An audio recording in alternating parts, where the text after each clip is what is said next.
Walgahii mana maree bakka bu'oota uummataa guyyaa irraa taasifameen sababa hongeetiin lubbuun namaa darbe akka hin jirre ministeerri muummee Dr. Abiy Ahmad dubbatan. Gaaffiiwwan miseensota mana maree irraa ka'an kanneen akka qaala'insa jireenyaatii fi hongeen wal qabatan akkasumas dhimma hawaasummaa fi misoomaa irratti kaasaniif ministeerri muummee Dr. Abiy Ahmad deebii kennanii jiru. Udii Musaa dabalata qaba. ከ2011 እስከ 2015 ኢትዮጵያ 9.9 ቢሊዮን ዶላር ዕዳ ከፍላለች።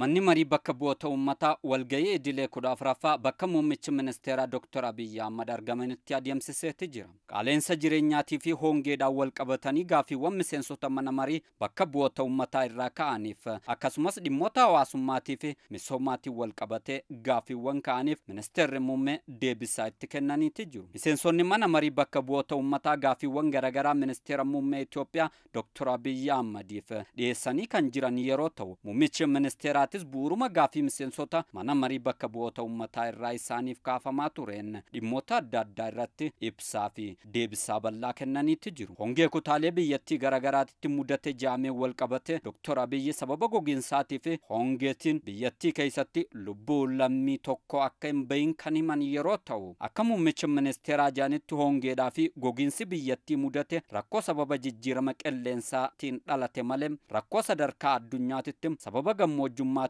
mudate malee hongeen Itoophiyaatti mudate hongee mootummaan fidi akka hin taane muummicha ministeeraa ibsaniiti jiru. Sababa dhiibbaa jijjiirama qilleensaatiin sadarkaa idil addunyaatitti biyyoonni addunyaa teenya hongee garaagaraa keessummeessaa jiraachuu maqaa kan dhaan muummicha ministeeraa sababa dhiibbaa jijjiirama qilleensaa addunyaa teenya mudateen hongeen waggaa 10 irra deddeebi'ee mudachaa ture. Yeroo ammaan tanaatitti ammoo hongeen marsaan dhufuu adeeffate kun waggaa 7 deebi'ee dhufaa jiraachuu muummichi ministeeraa mana marii bakka bu'oota uummataatiif ibsaniiti jiru. Dhimmuma hongee Itoophiyaa keessatti miidhaa dhaqqabsiisaa jira jaamee kanaan wal qabate Dr. Abiy mana marii bakka bu'oota uummataatiif yeroo ibsa kennan hongee Itoophiyaa mudate hongee bara 1977 wal fakkeessanii haasa'uun sirrii akka hin taane ibsaniiti jiru. Muummeen ministeeraa hongee bara 1977 mudate seenaa Itoophiyaa keessatti hongee hamtuudhaa fi hongee lubbuu lammiiwwan hedduu galaafate ta'uu ibsuudhaan sababa hongee baroota dabran keessa kutaalee biyyattii garaagaraatti mudateen ammoo Itoophiyaa keessatti lubbuun lammiiwwanii akka hin dabrin ibsuudhaan garuu jaan muummicha ministeeraa sababa dhukkuboota hongee fi beelaa wal qabatanii dhufaniitiin lubbuun lammiiwwanii bakka tokkotti dabruu akka maltu himaniiti jiru. Muummichi ministeeraa ibsa isaanii kana keessatti hongeen Itoophiyaa mudate hongee mootummaan fide waan hin taaneef akka meeshaa siyaasatti itti fayyadamuunis gaarii akka hin taane miseensota mana marii bakka bu'oota uummataatiif yeroo dhimma hongee Itoophiyaa mudate jaameen wal qabate ibsa kennaa turanitti eeraniiti jiru. Qaala'insa hir'isuudhaaf furmaanni waaraan carraa jiru hundatti fayyadamuudhaan oomishuudha kan jaan muummichi ministeeraa Dr. Abiy Ahmad qaala'insi daama rakkoowwan garaagaraa ta'us inni guddaan jaan Dr. Abiy Ahmad garuu hanga barbaannu oomishuu dhabuu keenya kan jaan bara kana hojii hojjetameenis qaala'insa jireenyaa biyyattii mudate gadi bu'ee jiraachuudhaaf gara fuula durattis hojiiwwan hojjetaman cimee kan itti fufa yoo ta'e qaala'insi jireenyaa biyyattii mudate gaduma bu'aa kan deemu ta'uu eeraniiti jiru. Furmaanni waaraan carraa jiru hundatti fayyadamuudhaan oomishuu danda'uudha kajee Dr. Abiy Ahmad qaala'insa jireenyaa Itoophiyaa mudate wal qabate mana marii bakka bu'oota uummataatiif ibsa bal'aa kenneeti jira.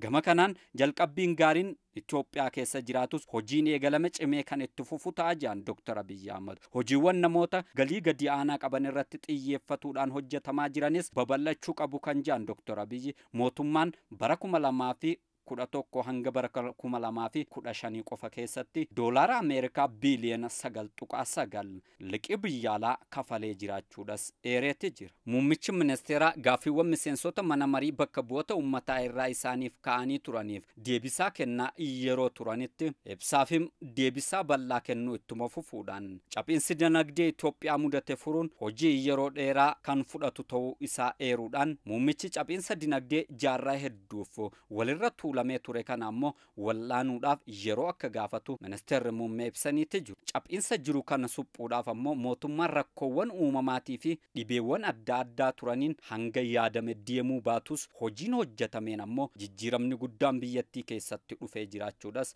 Dr. Abiyyi himaniitti jiru. Qarshiin biliyoona 170 liqiidhaan kennamuu akka danda'amee jiru muummichi ministeeraa kan kaasan yeroo ta'u kana keessaa jaan harki 83 ol ta'u dhaabbilee dhuunfaatiif kan kenname ta'uudhaaf qonna irratti hanga ammaatitti hojii hojjetameen bu'aawwan hedduun argamee jiraachuudhas kaaseetti jira. Humna qabnu qindeessuudhaan kana caalaa oomishuu nu gaafata kan jaan Dr. Abiyyi Ahmad dinagdee biyyaa utubuudhaan oomisha fooyyee qabu oomishuun akka danda'amus eeraniitti jiru. Dr. Abiyyi Ahmad galii biyya keessaa ilaalchisee ibsa mana marii bakka bu'oota uummataatiif kennanii turaniin ji'oota 6 dabran keessatti galiin biyyaalessaa birriin biiliyoonni 265 walitti qabuun danda'amee jiraachuu kan himan. Kanas ammoo karooraan wal bira qabuudhaan yoo kan laalamu taate 98 akka ta'u ifoomsaniitti jiru. Haa ta'u malee jaan Dr. Abiyyi Itoophiyaan dinagdee waliigalaa biyya keessaa irraa galii hanga isiidhaaf malu akka hin argatin